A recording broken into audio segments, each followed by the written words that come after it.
Selamat.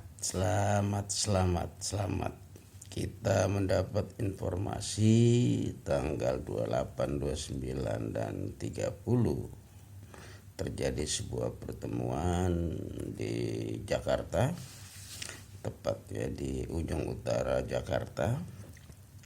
Ada sekelompok orang mengatasnamakan pengurus organisasi mempersiapkan hajat organisasi yang namanya Musnas, yang mungkin akan terlaksana pada awal Agustus. Sekelompok orang ini saya mungkin memberi julukan sebagai orang buta yang sedang memimpin orang buta. Organisasi yang dipimpin orang buta dan memimpin orang buta, ya hasilnya seperti ini, di mana keabsahan pertemuan tanggal 28, 29, 30 ini patut dipertanyakan, karena pada tanggal 9 Mei 2020 organisasi ini tanpa ketua umum, organisasi ini tanpa Dewan Pengurus Pusat. Lantas yang menginisiasi, yang bertanggung jawab terhadap pertemuan 3 hari di Jakarta, siapa, atas nama siapa, legalitasnya di mana? Jika Munas sebelumnya menetapkan bahwa batas waktu kepengurusan itu 9 Mei 2020, lantas di tanggal 28 Mei, 29 Mei, 30 Mei 2021, siapa mereka? Pertanyaan ini saya sampaikan dan saya mohon para pakar hukum organisasi ini, yang namanya organisasi profesi ini, bisa berargumen. Mereka sudah habis amanat yang diberikan oleh anggota terhadap mereka hanya sampai 9 Mei 2020. Jadi kalau mereka akan membicarakan hajat besar Munas yang harusnya sudah dilaksanakan sebelum tanggal 9 Mei 2021, Munas yang mau diselenggarakan yang barangkali pada awal Agustus 2021 ini, Munas apa? Munas luar biasa. Lantas siapa pengurus pusatnya? Satu. Yang kedua,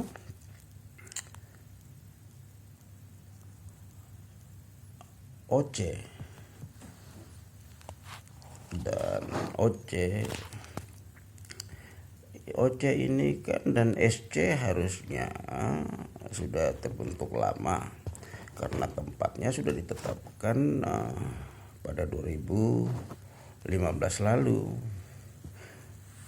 Nah, pertanyaannya, mereka sudah punya SK belum? Terus apa yang mereka kerjakan sebelum 9 Mei 2020? Terus sekarang itu siapa mereka? Mengerjakan apa di 3 hari ini di Jakarta Utara?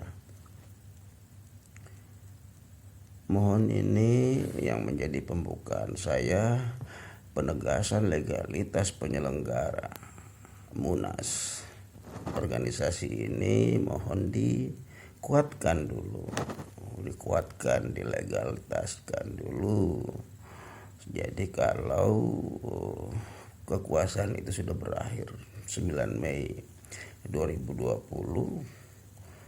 Setelah 9 Mei 2020, siapa yang megang kekuasaan itu harus dilegalisasi dulu biar sesuai konstitusi organisasi.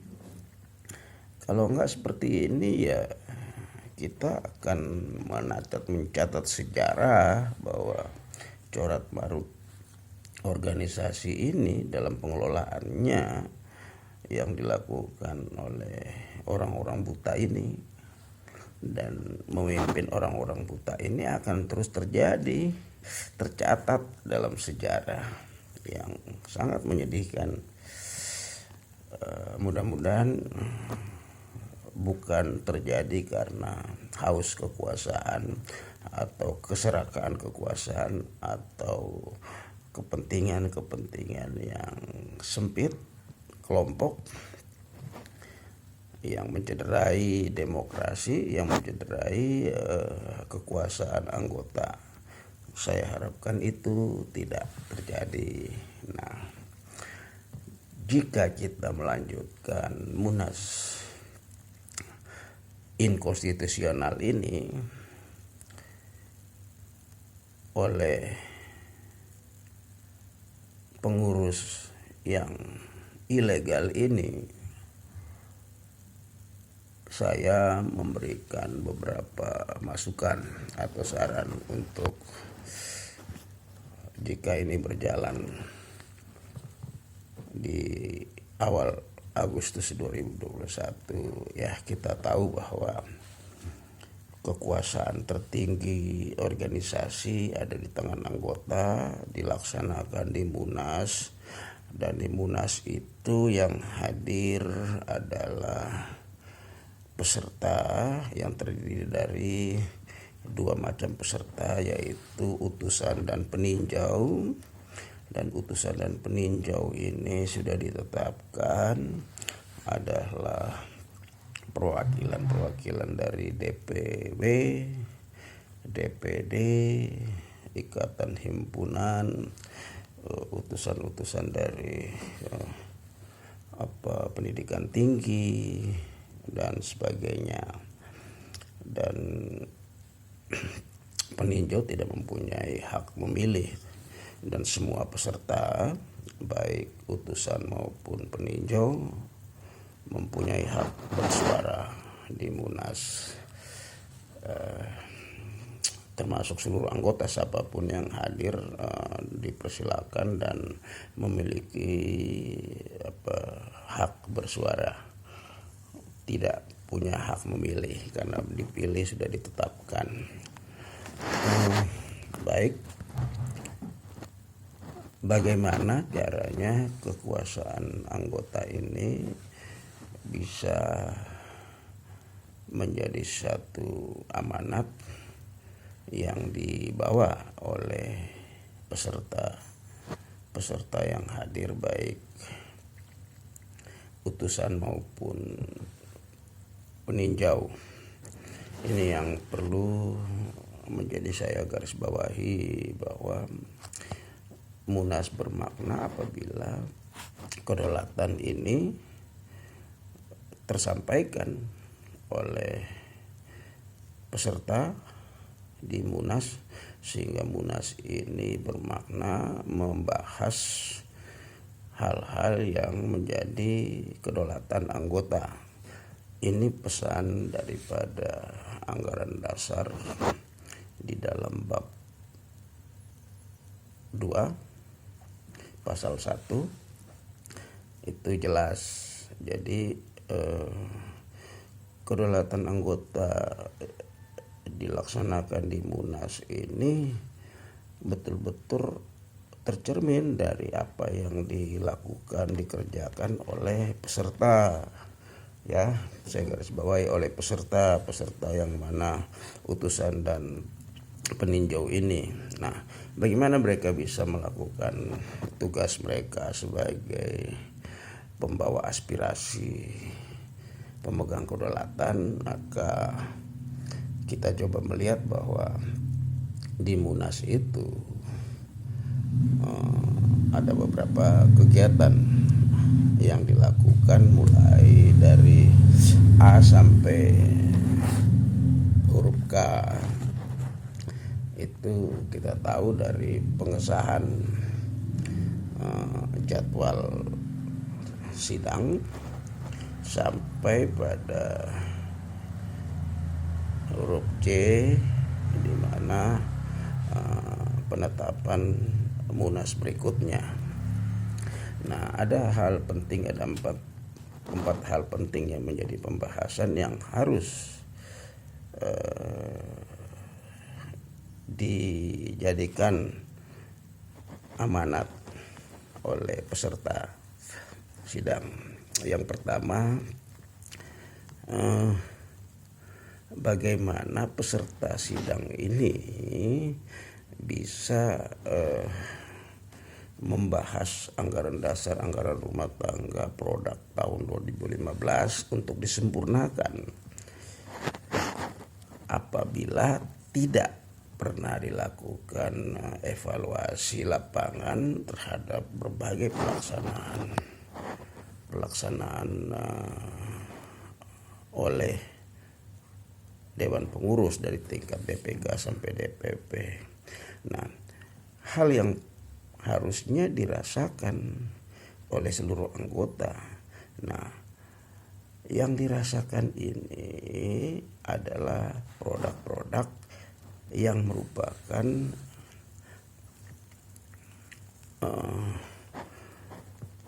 penerapan daripada anggaran dasar, anggaran rumah tangga. Nah, kalau kita lihat selama ini kan teman-teman tidak mengerti, walaupun dalam ADART ditetapkan di bab terakhir itu bahwa ADART ini dianggap sudah diketahui oleh anggota, ya. Yang kedua,